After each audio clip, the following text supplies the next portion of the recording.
Welcome to Slot Car Fun. Yeah, we're back, and it's another Sunday, and we're going to take a look at some cars that I think are probably some of the best slot cars on the market, and that's Revoslot. I was first introduced to Revoslot by Stephen Farr Jones. There's that silly picture again.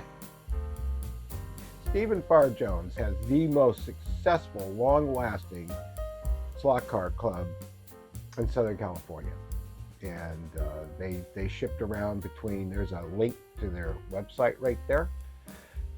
They shipped around between tracks. For me, unfortunately, it's all in Southern California, or at least in the LA area.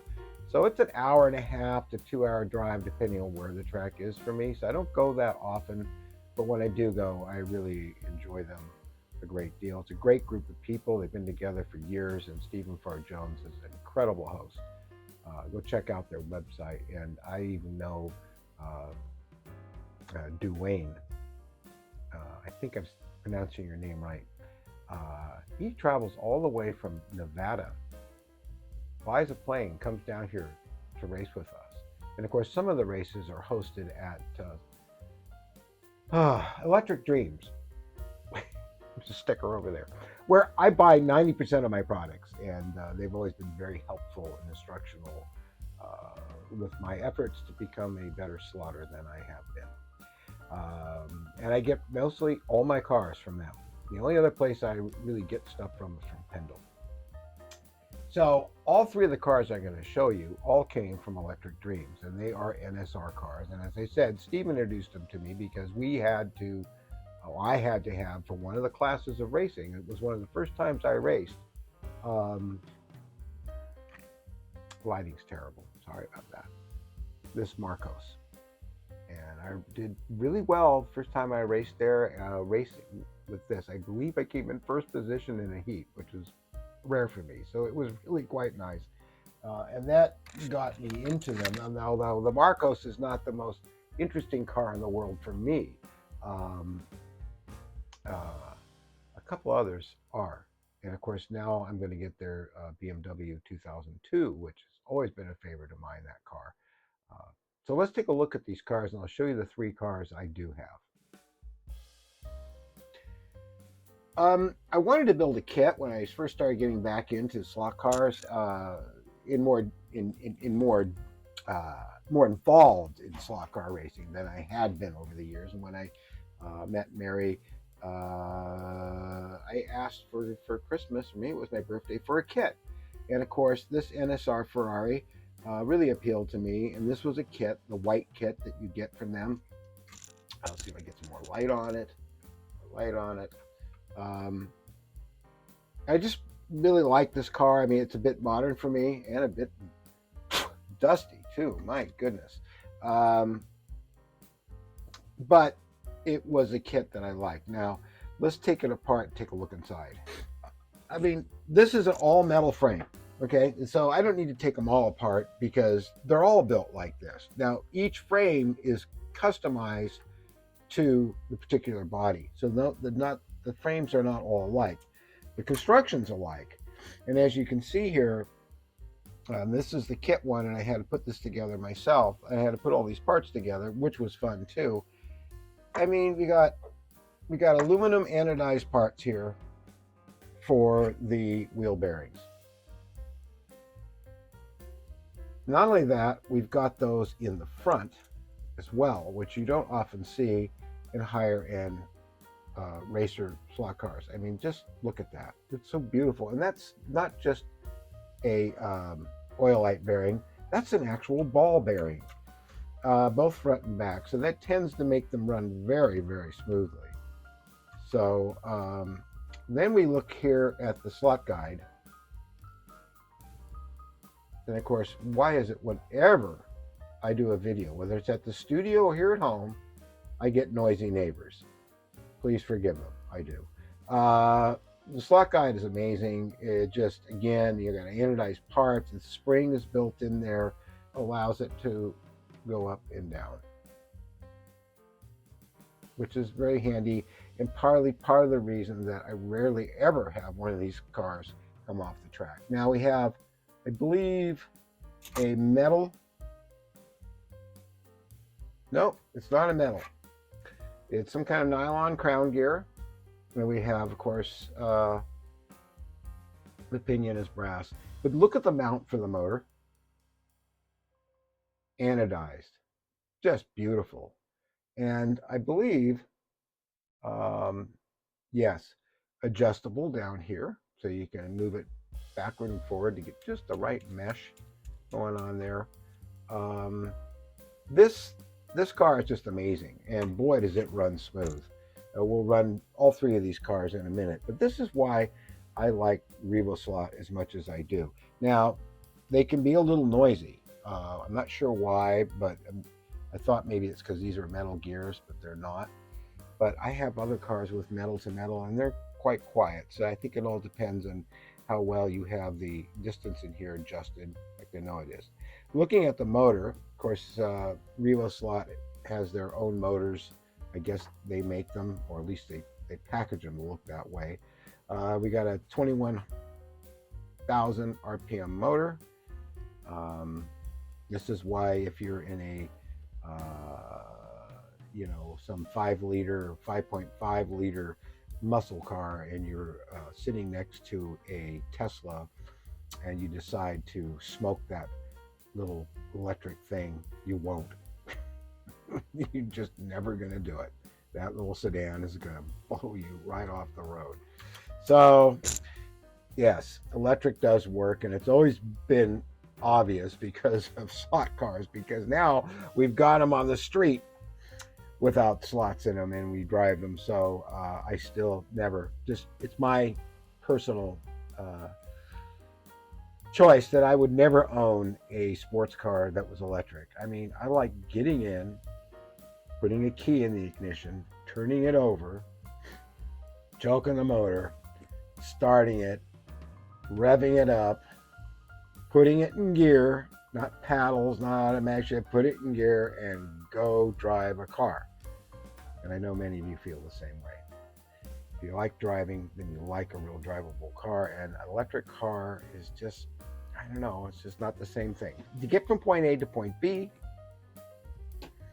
to commute on the freeway and all that kind of stuff, they're great and they do help. But for me, if I'm going to have a sports car, I'm going to have a gas-powered car. So let's take another look at some of the other ones. We won't open them up, but we'll just talk about them and look at them. One of the things I forgot to mention is that all the wheels are aluminum with grub screws in them, front and rear. And the inserts are amazing. I had to paint those myself. In fact, everything on this car I painted. Like I said, it was white. I did a Ferrari red on it. You can see how much clear I put on it. I mean, those decals are just buried under there. They will never peel off. And you can't even see the edges of them sticking up. So, especially on the top ones. So, I like the interior. It's very nice. The driver's very nice, although he's made out of some kind of weird rubber and or some kind. My vinyl and my paints didn't work very well on it. But other than that, I think it came out very well, and I'm very pleased with the car, and it runs very well. I believe this is detachable. Yes, it's got a magnet in it. At least it did. Oh, it still does. Yep, let's do that again. Very strong magnet, and it just snaps in. So if you have a bad hit, you're not going to break that part. So love this car. So we're going to take a look at the other car that I really like a great deal, and this is the 911 GT2. This is another car I got to race with the group, and I see I've picked up some material off the track. They're dirty. I drive them. They're just really well detailed. The gloss coats on over the decals are not what I would expect, and I think Harry Weiss talked about that before. I'm not sure why that is, but I can't complain really, because the car is absolutely beautiful. You can see the fire extinguisher over there. These are not full cockpits. They're gorgeous. I mean, look at the tail lights. And again, beautiful inserts. You can see the disc brakes behind them. Again, all metal, aluminum wheels. The tires are very good, although I find that the tires on that sideways and on these NSR cars are very, very good, and you know, I can drive them when they're dirty and they still stick well, and these, when they get a little dirty, they don't stick as well, but they're good tires and they work out very well. So, love this Porsche. I just love driving it. They're just some slot cars you just love to drive, and all three of these are great. In fact, I would say out of the three of them, the one that really handles the best is the Marcos. And on this one, again, they could have put more clear on it. That's my feeling, and I'll agree with Harry on that one. But everything else about these cars is fantastic. So that's a little look at some of the Revoslot cars, and I remember again when Steven first turned me on to him, he showed me. He said, "Look at this! You know, look at the nice frame. It's all metal and anodized." So yeah, I will be buying more of their cars. So let's give them a run.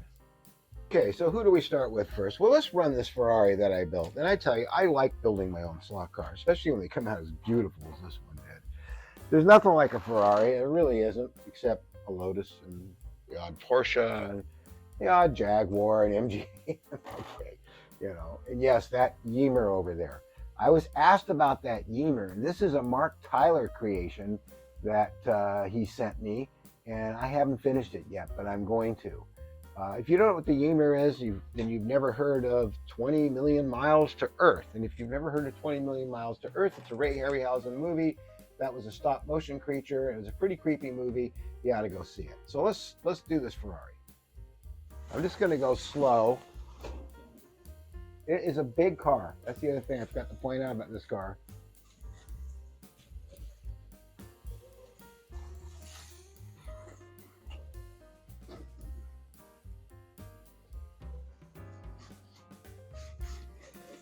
It's pretty quiet. I mean, it's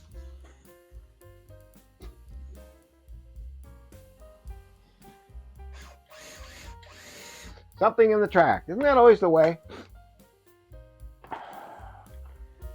At least it's not one of Steven's screws. He makes his body mounts really loose, and sometimes the screws come off and they drop in my lane. And I'm the one that hits them while we're having a race. So that's the Ferrari. And one of the things I want to show you about this Ferrari is let's compare it to the wheelbase on the Marcos. You can see clearly here the difference. These wheels, front wheels, are just about matched up. And look at the difference back here. This is a very long car. This is a very large car. I mean, it's approaching on being a 1/24 scale. I barely get it around this track without banging into some of the rails. So something that I need to work on fixing, I guess. So let's run the Porsche next.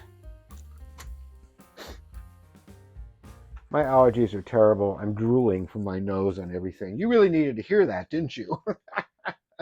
So let's run the Porsche. You'll notice it has a different, that's right, it's called Porsche, not Porsche.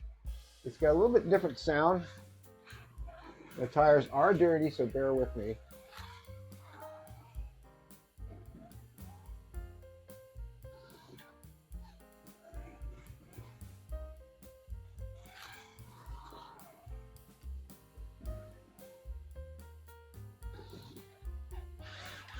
There's still something in there. I don't know what it is. There's a problem with the hairpin. The hairpin from Scale Electric narrows in the hairpin. And I bought another section of track to replace that, and that one was like it too. It's very annoying. I wish they'd fix it. I have to figure out some way to widen it. Okay, that's enough of that. That's the Porsche. And what a great car that is. I'd like to own that in real life. Okay. But I'm happy to have my Fiat. God knows it'll blow the doors off of that German thing, right? Okay, here's the Marcos. And this, of course, was my first one, and I got it because Stephen Fart Jones told me I needed to race in the group. So, you notice this one's a lot noisier. Not sure why that is. It is very hard to drive at any speed at all and hold the camera. And plus, well, let me use my right hand, which I'm better at with control. Maybe that'll work better. Better.